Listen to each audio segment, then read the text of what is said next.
স্বাগতম জনাইছোঁ মই মৰম কুমাৰ আৰু আমি সকলোকে সুপ্ৰভাত জনাইছোঁ। আশা ৰাখিছোঁ আপোনালোক ভালে কুশলে আছে আৰু ভাল ভাল কিতাপ পঢ়ি আছে, ভাল ভাল কিতাপৰ সোৱাদ লৈ আছে। তেন্তে আহক আমি এবাৰ আজি মৰমলেন পাব্লিকেশ্যনৰ আমাৰ যিটো কাৰ্যালয়ৰ ভিতৰ চৰাৰ এবাৰ আমি দেখুৱাই লওঁ। আমি ইয়াত প্ৰৱেশ কৰিছোঁ আৰু আমাৰ কিতাপ দেখুৱাম আপোনালোকক। কিতাপ আপোনালোকে ভাল পায়, আমি জানো যে কিতাপ আপোনালোকে ভাল পায় আৰু আমি সেইবাবে কিতাপ দেখুৱাম। এতিয়া আপোনাক আমাৰ মৰমলেণ্ডৰ কিতাপ দেখুৱাম।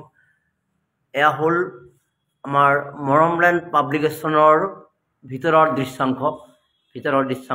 বিভিন্ন কিতাপ আমি ৰাখিছোঁ আৰু বিশেষকৈ মৰমলেণ্ডৰ যিবোৰ কিতাপ প্ৰকাশ পাইছিলে সেই প্ৰকাশ পোৱা কিতাপৰ কিছু অংশ আমি ইয়াতে ৰাখিছোঁ। আৰু এয়া হ'ল মৰমলেণ্ডৰ বিভিন্ন সময়ত প্ৰকাশ পোৱা কিতাপ। প্ৰায় আমি 2000 চনৰ পৰাই আমি কিতাপ প্ৰকাশ কৰি আহিছোঁ আৰু এইদৰে বিভিন্ন কিতাপ ইয়াতে দেখিবলৈ পাব। আৰু হ'ল বিভিন্ন সময়ত মৰমলেণ্ডে প্ৰকাশ কৰি অহা কিতাপ আৰু বিভিন্ন আমাৰ যি মৰমলেণ্ড এৱাৰ্ডছৰ মুখপত্ৰ, আমাৰ বিভিন্ন বৰ্ষৰ মৰমলেণ্ড এৱাৰ্ডছৰ যিবোৰ মুখপত্ৰ ইয়াতে ৰখা হৈছে। যদি আপুনি আমাৰ ইয়ালৈ আহে, আমাৰ কাৰ্যালয়লৈ আহিলে এই ধৰণৰ আমাৰ এই বিষয়বিলাকৰ তথ্য অৱগত হ'ব বা পঢ়িব পাৰিব আমাৰ মৰমলেণ্ড পাব্লিকেশ্যনৰ। আৰু আমাৰ শেহতীয়া যি গ্ৰন্থ বিউটিফুল ট্ৰেজেডিও আমাৰ ইয়াতে আছে। এয়া হ'ল মৰমলেণ্ডৰ আন এখন কিতাপ, বিভিন্ন সময়ত মৰমলেণ্ডে প্ৰকাশ কৰা কিতাপ আমি দেখুৱাইছোঁ। বিভিন্ন কিতাপ আৰু ইয়াৰ বাহিৰে বিভিন্ন সংগ্ৰহ আছে, আপোনালোকে আহি ইয়াতে পঢ়িব পাৰে। আমাৰ ইণ্ডিয়া টুডে মেগাজিনৰ বিভিন্ন আমি ইয়াতে কিতাপৰ ব্যৱস্থা ৰাখিছোঁ। হিমন্ত বিশ্ব শৰ্মাৰ সমাগত সময়ৰ পৰা আৰম্ভ কৰি বিভিন্ন কিতাপ, জাকেৰি নাহিকেও পাম, প্ৰেম প্ৰতিভা, জীৱনৰ সাধনা, মহাৰথী, ধন্য নৰতৰো ভাল, তাৰপিছত আপোনাৰ জ্যোতিপ্ৰসাদ ৰচনাৱলী, বাঁহী, বিভিন্ন কিতাপ ইয়াত আছে। আৰু আপুনি আহি এটা সুন্দৰ পৰিৱেশ লাভ কৰিব, সুন্দৰ ইয়াতে বহিব পাৰিব আৰু বহি আপুনি সুন্দৰকৈ এখন কিতাপ পঢ়াৰ যিটো আমেজ ইয়াতে ল'ব পাৰিব। আৰু তেনেকুৱা পৰিৱেশ আমি ব্যৱস্থা কৰিছোঁ আৰু আমি সুন্দৰভাৱে ইয়াতে থাকি কেনেকৈ কিতাপৰ লগত মিলি থাকিব লাগে সেই কথা আমি দিবলৈ চেষ্টা কৰিছোঁ। আৰু এই মুহূৰ্তত আমি আচলতে এখন কিতাপৰ কামত ব্যস্ত আছোঁ। আমি কিতাপৰ কামত ব্যস্ত আছোঁ। আৰু সেয়া হ'ল জিনিমণি বৰুৱা এগৰাকী সমাজকৰ্মী লেখীয়া। তেওঁ ভাৰতৰ তেল নিগমৰ এগৰাকী অৱসৰপ্ৰাপ্ত বিষয়া, এগৰাকী সমাজকৰ্মী আৰু তেখেতৰ ঠুনুক ঠানাক ভাষাৰে নামৰ এখন বিশেষ কিতাপ অতি সুন্দৰকৈ লিখিছে কিতাপখন তেওঁ। আৰু কিতাপখনৰ সম্পাদনাৰ লগতে আমাৰ যিটো প্ৰুফ ৰিডিঙৰ কাম, কাৰেকশ্যনৰ কাম চলি আছে আৰু এয়া আমাৰ সুন্দৰভাৱে এই কাম আমাৰ ইয়াতে চলি আছে। আমি দেখুৱাইছোঁ এই ধৰণৰ কিতাপৰ কাম আমাৰ ইয়াত চলি আছে। আপুনিও আপোনাৰ কিতাপখন প্ৰকাশৰ বাবে আমাৰ এই মৰমলেণ্ড ডেমক্ৰেচি লাইভৰ হাতীগাঁওস্থিত যিটো কাৰ্যালয়, আৰু কাৰ্যালয়টো ক'ত আছে আমি অলপ বুজাই দিছোঁ। কাৰ্যালয়টো আছে আপোনাৰ হাতীগাঁৱত। যদি আপুনি হাতীগাঁও চাৰিআলিৰ পিনৰ পৰা আহে, হাতীগাঁও থানা ক্ৰছ কৰিব আৰু হাতীগাঁও থানা ক্ৰছ কৰি কিছু দূৰ আহি ৰাইট চাইডে বকুলবন হাউচিং, আৰু বকুলবন হাউচিং ক্ৰছ কৰি আপুনি পাব গুড লাক ৰেচিডেঞ্চি হোটেল। আৰু সেই হোটেলৰ কাষৰ যিটো বিল্ডিং ফাৰ্ষ্ট ফ্ল'ৰ, অৰ্থাৎ হাতীগাঁও চাৰিআলিৰ পৰা আহি থানা ক্ৰছ কৰি আহি যিখন ব্ৰিজ পোৱা যায়, ভেটাপাৰা নৌ পাওঁতেই যিখন ব্ৰিজ পোৱা যায়, সেই ব্ৰিজখন নৌ পাওঁতেই ইউ টাৰ্ণ লৈ আপুনি আগবাঢ়ি আহিব লাগিব। অৰ্থাৎ বকুলবন হাউচিং বা যি গুড লাক ৰেচিডেঞ্চি হোটেল, এই গুড লাক ৰেচিডেঞ্চি হোটেলৰ কাষতে আমাৰ এই কাৰ্যালয় অৱস্থিত। গতিকে মৰমলেণ্ডত এটা আমি ব্যতিক্ৰমী পৰিৱেশ, হয়তো মহানগৰীত বা অসমত আমি দাবী নকৰোঁ, কিন্তু এনেকুৱাকৈ কিতাপ পঢ়া আৰু কিতাপ প্ৰকাশৰ বাবে এক সুন্দৰ ব্যৱস্থা, ইয়াত আহি সুন্দৰভাৱে বহিব পাৰিব। আমাৰ যথেষ্টখিনি ঠাই আমি ৰাখিছোঁ। আমি এক বিশেষ পৰিৱেশ দিবলৈ যত্ন কৰিছোঁ। যেনেকৈ আমি ইয়াতে 7 ভনীৰ বিভিন্ন ফটোগ্ৰাফ, এটা পৰিৱেশ, আৰু ইয়াতে সুন্দৰ বহি আপুনি কিতাপ অধ্যয়ন কৰিব পাৰিব। কিতাপ অধ্যয়ন কৰাৰ লগতে আপোনাৰ কিতাপখন প্ৰকাশৰ বাবে যিবোৰ যাৱতীয় কাম কাজো আমাৰ একেটা এই কাৰ্যালয়ত আমি বিভিন্নকৈ নিৰ্মাণ কৰাৰ এটা প্ৰয়াস কৰিছোঁ। আৰু সুন্দৰভাৱে আপুনি আপোনালোকে যদি আৰু কোনোবা আহে তেওঁলোকে বহিবৰ কাৰণেও আমি বিভিন্ন ঠাই ব্যৱস্থা কৰিছোঁ। গতিকে আমি মৰমলেণ্ড পাব্লিকেশ্যনে এক জাকজমকপূৰ্ণ আয়োজন কৰা বুলি আপুনি ক'ব পাৰে। আৰু এইদৰে আমি বিভিন্ন কিতাপ প্ৰকাশৰ বাবে আগবাঢ়িছোঁ। আপুনিও অতি শীঘ্ৰে আপোনাৰ যিখন কিতাপ প্ৰকাশ কৰিবলৈ গৈ আছে, এই কিতাপখন আপুনি আমাৰ মৰমলেণ্ডৰ বাবে আগবঢ়াই দিব পাৰে আৰু মৰমলেণ্ডে সুন্দৰকৈ প্ৰকাশ কৰিব।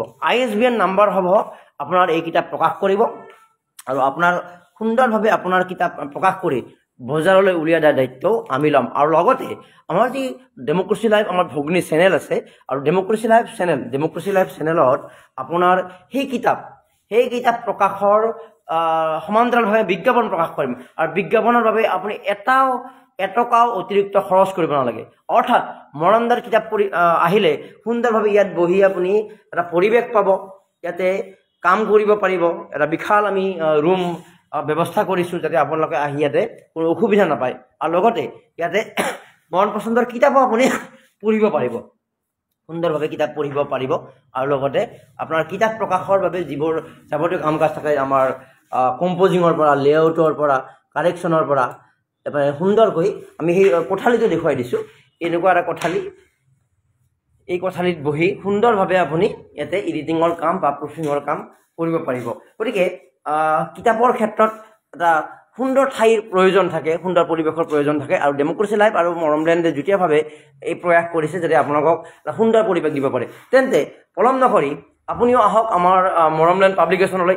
হাতীগাঁওস্থিত যি মৰমলেণ্ড পাব্লিকেশ্যন, এই পাব্লিকেশ্যনলৈ আহক আৰু আপোনাৰ কিতাপখন প্ৰকাশ কৰি ইয়াৰ বহুল প্ৰচাৰৰ ব্যৱস্থা কৰক। সমূহ লেখক, লেখিকা, কবি, প্ৰবন্ধকাৰ সকলোকে আমি শুভেচ্ছা জ্ঞাপন কৰিছোঁ। আৰু আপোনালোকৰ সুখবৰ, শীঘ্ৰে আমি অসমৰ উদীয়মান লেখক, লেখিকা, কবি, প্ৰবন্ধকাৰ, উপন্যাসিক সকলৰ বাবে বিশেষ প্ৰাইজ মানি প্ৰতিযোগিতা লৈ আহিম। আৰু বিশেষ প্ৰাইজ মানি প্ৰতিযোগিতাৰ জৰিয়তে আমি চিনাক্ত কৰিম কবিসকলক, আমি চিনাক্ত কৰিম প্ৰবন্ধকাৰসকলক, আমি চিনাক্ত কৰিম গল্পকাৰসকলক। আৰু এই যিসকলে আমাৰ এই প্ৰতিযোগিতাত অংশগ্ৰহণ কৰিব, হয়তো তাতে কিছু শতাংশৰ লিখনিৰ ক্ষেত্ৰত অকণমান সমস্যা থাকিব, হয়তো তেওঁলোক কিছু অপৰিণত হ'ব, কিন্তু আপোনালোকে চিন্তাৰ কাৰণ নাই। আমি যি প্ৰতিযোগিতাৰ আয়োজন কৰিম সেই অপৰিণত লিখা বা কেনেকৈ লিখিব লাগিব, কি অসুবিধা হৈছে তাৰ বাবে আমি বিশেষ কৰ্মশালা প্ৰস্তুত কৰিম। গতিকে মৰমলেণ্ড পাব্লিকেশ্যন এক বিশেষভাৱে আগবাঢ়িব খুজিছে আপোনালোকৰ এই লিখনিৰ মান উন্নত কৰাৰ কাৰণে, অসমীয়া ভাষাৰ যিটো লিখনি তা উন্নত কৰাৰ কাৰণে, অসমীয়া ভাষাৰ প্ৰতি আমাৰ দায়বদ্ধতাৰ কাৰণে আমি এইখিনি কাম কৰিবলৈ আগবাঢ়িছোঁ। আমি এখন প্ৰতিযোগিতাৰ আয়োজন কৰিম, কবিতা প্ৰতিযোগিতা, গল্প প্ৰতিযোগিতা, উপন্যাস প্ৰতিযোগিতা, বিভিন্ন প্ৰতিযোগিতাৰ আয়োজন কৰিম, প্ৰবন্ধ প্ৰতিযোগিতা। আৰু এই প্ৰতিযোগিতাৰ সফলসকলক আমি প্ৰাইজ মানি, ট্ৰফি, পুৰস্কাৰ দিম বিশেষ আকৰ্ষণীয় অনুষ্ঠানত। আৰু তাৰ বাহিৰেও বাকীসমূহ লেখা যিসকলে প্ৰায় পুৰস্কাৰ পোৱা নাই, কিন্তু তেওঁলোকৰ লেখাসমূহৰ যিখিনি এটা আৰু উন্নত কৰিব লগা আছে, এই বিষয়ে আমাৰ বিশিষ্ট সাহিত্যিকৰ উপস্থিতিত আমি সপ্তাহজোৰা কৰ্মশালাৰ ব্যৱস্থা কৰিম, যাতে তেওঁলোকৰ লিখনিত কোনখিনি ভুল হৈছে আমি দেখুৱাই দিব পাৰোঁ। শীঘ্ৰে মৰমলেণ্ডলৈ আহিম। তেন্তে আপুনিও আপোনাৰ কলম তুলি লিখক। আৰু আপুনি এইটো চিন্তা নকৰিব যে মই লিখা কিতাপখন উন্নত ৰূপ হৈছে নে নাই, এই চিন্তা কেৱল মৰমলেণ্ডে কৰিব। আপুনি আমাৰ পাণ্ডুলিপি আমাৰ ওচৰলৈকে লৈ আহক, আমি আলোচনা কৰিম। আমাৰ সম্পাদনা বিভাগে আপোনাৰ সেই কিতাপ সম্পাদনা কৰিব, আৰু সম্পাদনা কৰাৰ অন্ততহে আমি কিতাপ ৰাইজলৈকে মুকলি এৰি দিম। কাৰণ কিতাপ এখন খৰখেদাকৈ নিজে লিখি ভুলে শুদ্ধই প্ৰকাশ কৰাটো কেতিয়াও গৌৰৱৰ বিষয় হ'ব নোৱাৰে। কাৰণ আপুনি এটা মনেৰে চিন্তা কৰি লিখিছে, এই লিখা বিষয়টোক সাবজেক্টটো কনচেপ্টটো আপোনাৰে, কিন্তু এক সম্পাদনা সমিতিৰ জৰিয়তে তাক যদি উন্নত ৰূপত প্ৰকাশ কৰোঁ, সেই লেখকগৰাকীৰ যিটো মান সেইটো এটা আগবাঢ়ি যায়। আৰু লগতে জাতিৰ ভাষাৰ যিটো চৰ্চা, এইটো ইতিবাচকভাৱে সুন্দৰভাৱে আগবাঢ়ি থাকে। গতিকে ভাষা এটাৰ সৈতে আমি ধেমালি কৰিব নালাগে, গতিকে ভাষা এটা বেলেগ ধৰণৰ বিষয়। গতিকে সেইবাবে আমি অনুৰোধ জনাইছোঁ যে আপুনি আপোনাৰ যিটো পাণ্ডুলিপি প্ৰস্তুত কৰিছে শীঘ্ৰে মৰমলেণ্ডলৈকে লৈ আহক, আমি উন্নত ৰূপত প্ৰকাশ কৰিম। আৰু এইটো প্ৰতিশ্ৰুতি দিছোঁ, কিতাপখন প্ৰকাশৰ পূৰ্বৰ এমাহ আৰু প্ৰকাশৰ পৰৱৰ্তী 2 মাহ এতিয়া আমি বিজ্ঞাপন প্ৰকাশ কৰিম। লগতে আমাৰ ডেমক্ৰেচি লাইভৰ বিজ্ঞাপন প্ৰকাশ কৰিম। ডেমক্ৰেচি লাইভৰ যিটো আমাৰ ষ্টুডিঅ'ত, আমি ষ্টুডিঅ'টো দেখাব পাৰোঁ, ডেমক্ৰেচি লাইভৰ ষ্টুডিঅ'ত আমি আপোনালোকৰ সাক্ষাৎকাৰৰ ব্যৱস্থা কৰিম। আৰু ইয়াৰ জৰিয়তে সেই লেখকগৰাকী পাঠকৰ কাষলৈ যোৱাৰ ক্ষেত্ৰত যিটো আমাৰ সমস্যা থাকে, আমাৰ হ'ল আমাৰ ক্ৰমা ষ্টুডিঅ', ডেমক্ৰেচি লাইভৰ এই যিটো ক্ৰমা ষ্টুডিঅ'ৰ জৰিয়তে আমি আপোনালোকক সাক্ষাৎকাৰৰ ব্যৱস্থা কৰিম। অৰ্থাৎ আমি একেটা চৌহদতে বিভিন্ন ব্যৱস্থা কৰিবলৈ প্ৰয়াস কৰিছোঁ, যাতে আপোনালোকৰ অসুবিধা নহয়, যাতে কিতাপৰ প্ৰচাৰ প্ৰসাৰ কৰাৰ ক্ষেত্ৰত সমস্যা নহয়, আৰু যাতে যধে মধে কিতাপবোৰ প্ৰকাশ নহয়, এটা সুন্দৰ ভাষা মেইনটেইন হয়, তাৰ বাবে আমি এক বিশেষ সম্পাদনা সমিতিৰ জৰিয়তে ব্যৱস্থা কৰিছোঁ। গতিকে পুনৰ আহ্বান জনাইছোঁ, আপোনালোকে মৰমলেণ্ডলৈ আহক।